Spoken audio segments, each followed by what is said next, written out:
Hey everyone, and welcome to Ink Spotlights from Comix Wellspring. This is the series where we shine the spotlight on immensely talented creators that work with us. And today we're hanging out with Matthew Schofield to talk about some of his journey, Steamroller Man, and a little bit more. Matthew, it's so awesome to see you and talk to you. I love the shirt. I love the action figure in the background. Why don't you tell us all about Steamroller Man?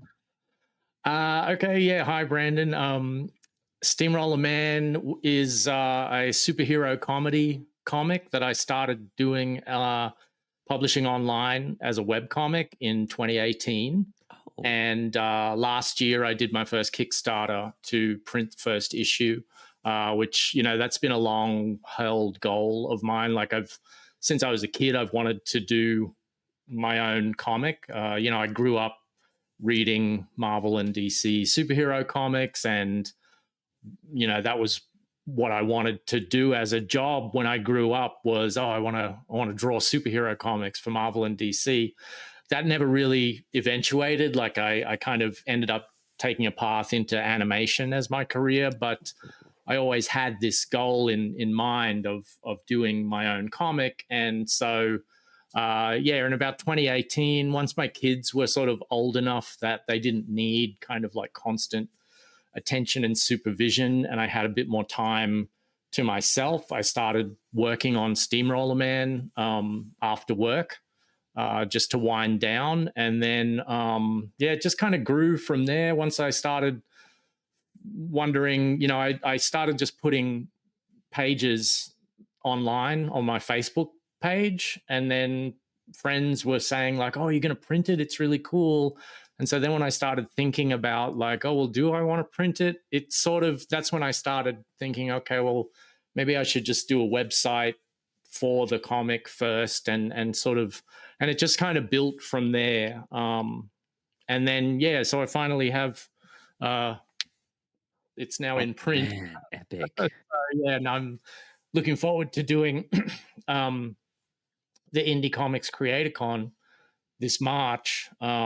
It may be my first convention ever as an exhibitor. I don't know. I'm still trying to organize other conventions to do, but yeah, I was really excited when I saw online like a lot of stuff about the first IC3 last year, and a lot of Mhm. the people that I followed online, like independent comic creators that I was already following, were going there as exhibitors last year. And so that's where I first heard about it and was like, oh, this sounds really cool.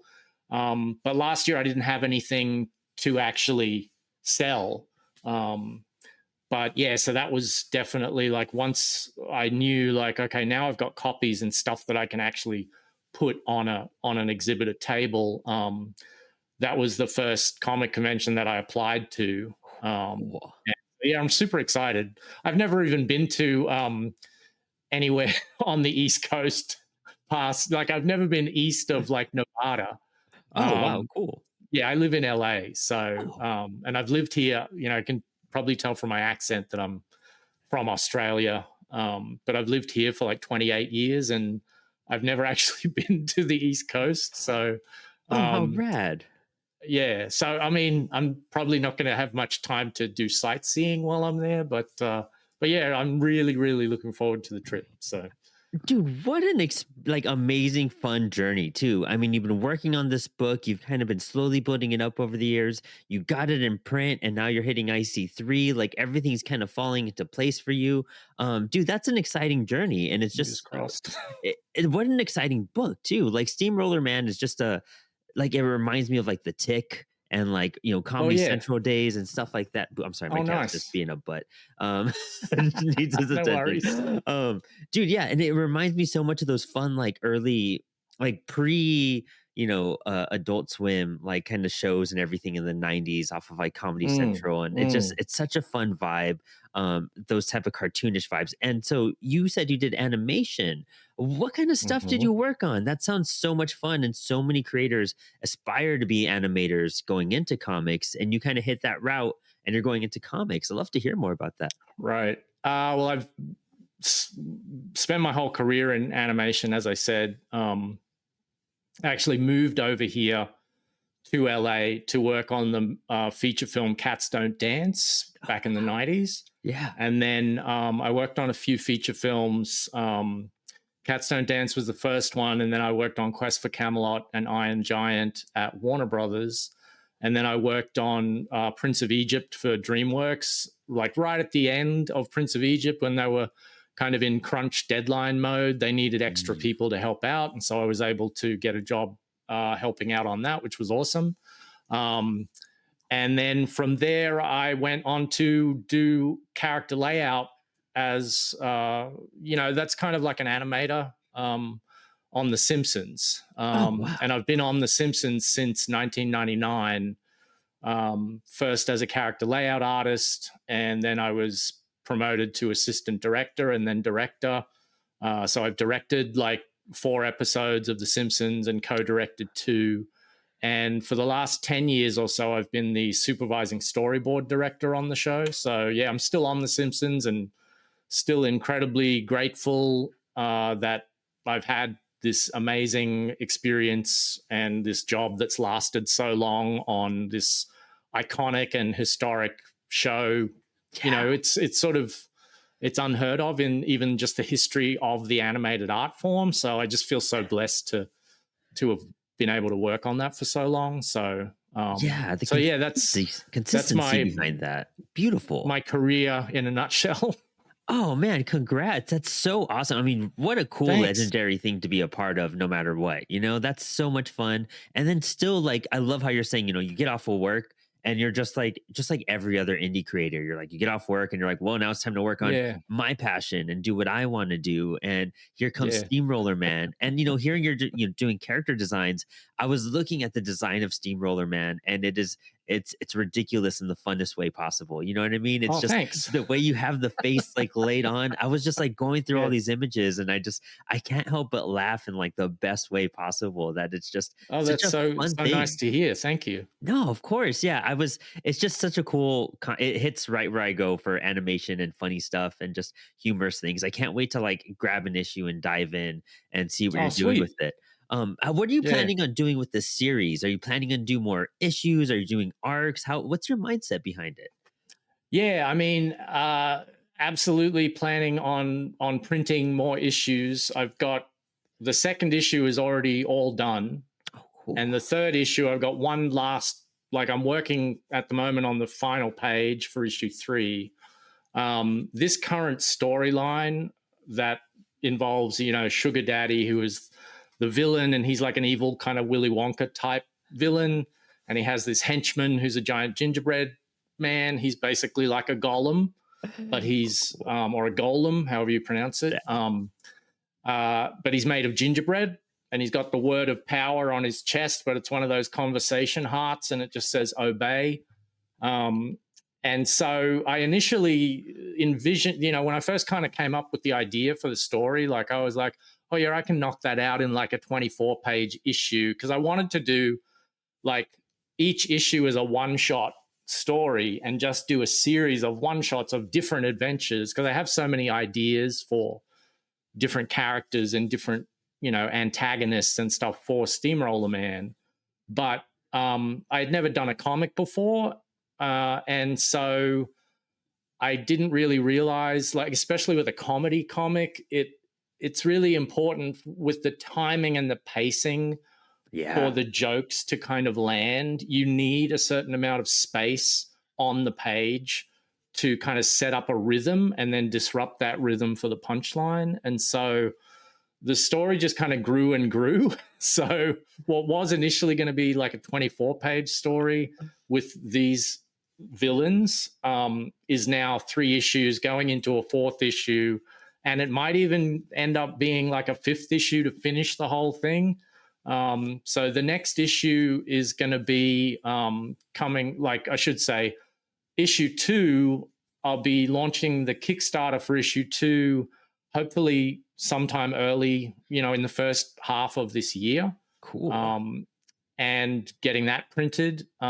Meanwhile, issue 4 is going to feature the origin of Sugar Daddy, and you'll learn like what his actual end game master plan is in issue 4, and then I think issue 5 will be like the final confrontation where we resolve, like, well, what happens? Does he succeed? Does he fail? And who lives? Who dies? All that sort of stuff, you know. Oh, how much fun, So dude. yeah, my plan is just to keep going with Steamroller Man. I've got so many ideas, and I just want to kind of get them out there as fast as I can.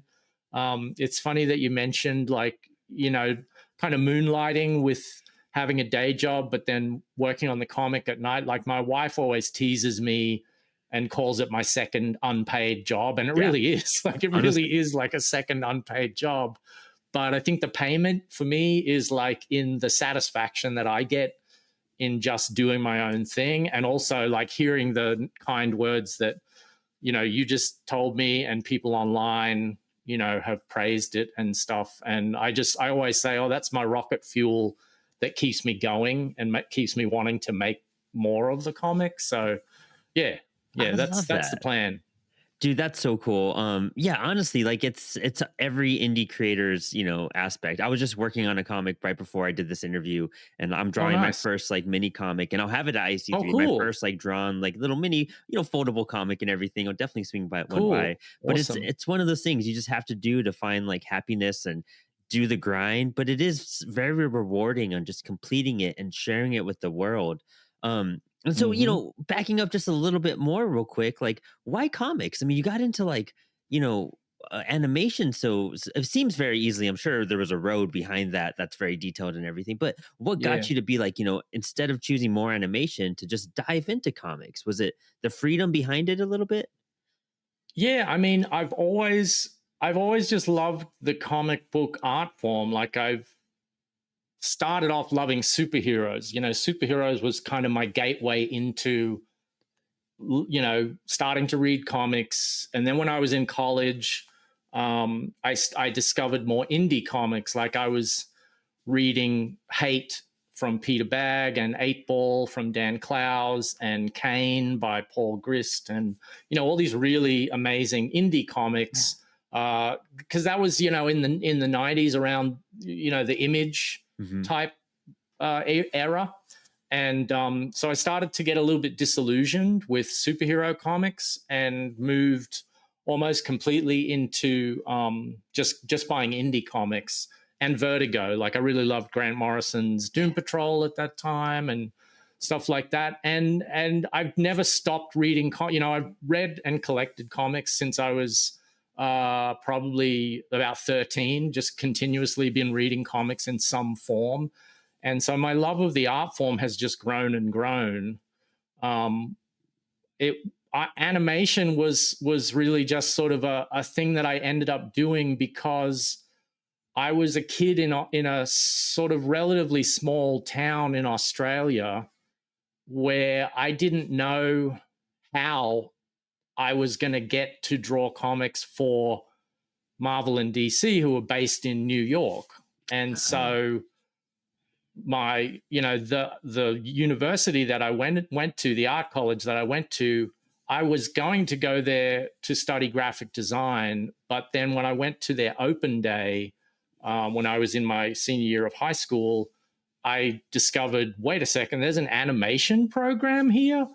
And they just happened to have an animation course, which I was like, well, that's closer to what I want to do as a job, which was drawing comics and cartooning.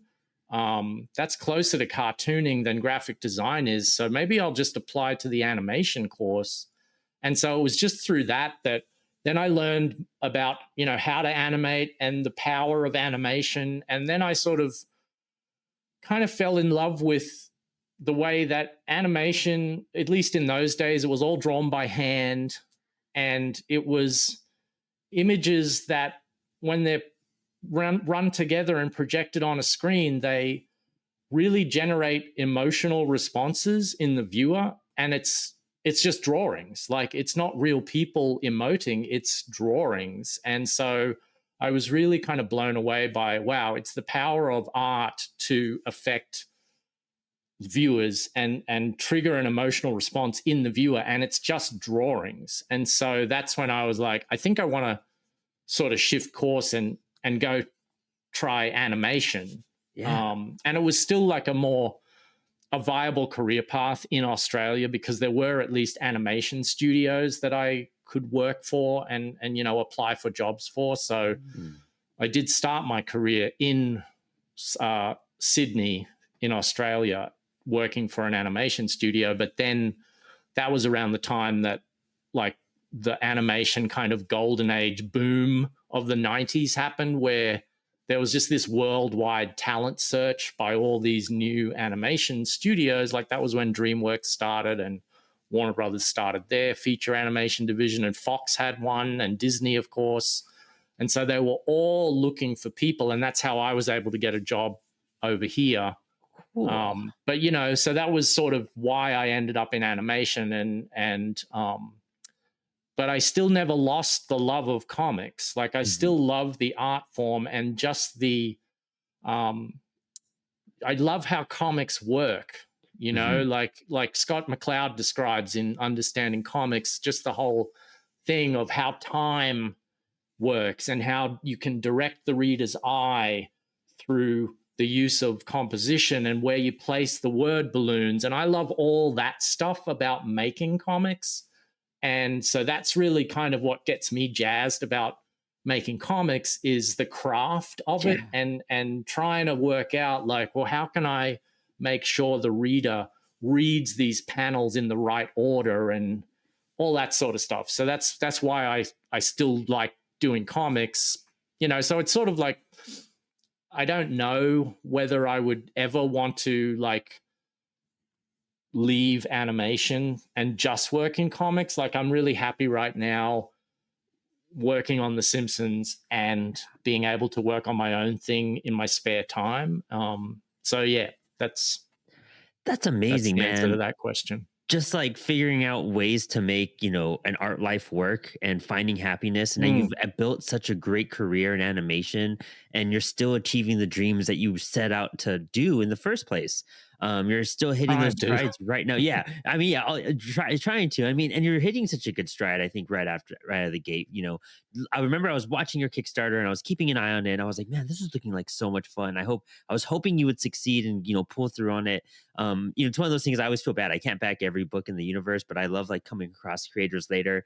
And I'm so happy to see you at IC3. I'm happy to hear your journey, and I can't wait to talk a little bit more. Like I can't wait to just check out your setup and what you're going to be doing and what you'll be doing in the next year or so. So congratulations on everything. I'm glad you got to come Thanks. step in the spotlight for a little bit and share some of your Yeah, me too. story and Thanks talk for about Steamroller Man. Great stuff, yeah, man. thanks for inviting me. It was Of fun. course. Can anyone come and buy your comic online right now? Is there a place we could direct them to check out your work? No, unfortunately not. I mean, you can go to steamrollerman.com. It's still all up there for free as a Cool. web comic. Yeah. So you can read everything I've done so far for free is on steamrollerman.com. I just started a Substack.